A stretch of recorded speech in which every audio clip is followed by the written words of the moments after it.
পাইলাম আমগো জীবনে, আল্লাহ কাছে লাখ লাখ শুক্রিয়া। অনে রোজার মাসের আগে যার যত বদ অভ্যাস আছে বেগুন কিন্তু ছাড়িয়ে দিতে হইব। পাশা ভাই, আপনার রুমে তুন জাঙ্গা মেঙ্গে যা আছে সব নামালান।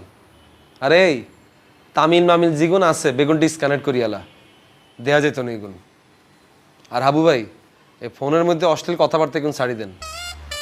আর তুই এসে খজা তুমি এগুন যা আছে সব ডিলিট করিয়ালা, ব্লকে দিয়ালা নাম্বার এগুন। আর আপনি কি রোজা রোজা রাখবেন নি এবার? হ্যাঁ,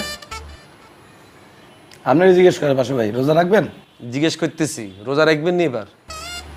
কথাই বলেন। এতার কথাকে কোনো লাভ নেই, এতে পুরা বেলেনে চলে গেছে।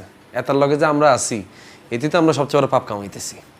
আচ্ছা যাই হোক শিমুল, ভাইয়া তোমার কাজ হচ্ছে সেহরির টাইমে সবারই ঠেলে ঘুমে তুলে উঠানো। আমিও যদি ঘুমাই থাকে আরও ঠেলে উঠাই দিবি। আর কেউ যদি একদম না উঠতে চায় দরকার হলে গায়ের মধ্যে হানি ঢালিয়ে দিবি, তারপরে তারা সেহরির সময় ঘুমে তুলে উঠাইবি। ঠিক আছে ভাইয়া, দরকার হলে জিগে উঠতো না, হিয়ে গান উপরে মুতি দিও। তুই আমার দিকে তাকায় কইলি কা? সব কথা আপনি কার উপরে নেন কিনলে, আপনারই কইছি নি কথা। এরো শিমুল্লা, 2 লাইন বেশি বুঝোস কেন? আমি কি তোর পানি ঢালতে বলছি? আমি বলছি বোতল তুন পানি ডালি হাতার গায়ের মধ্যে ডালি দিবি, শেষ। অন্য রোজার মাস এসছে, আমি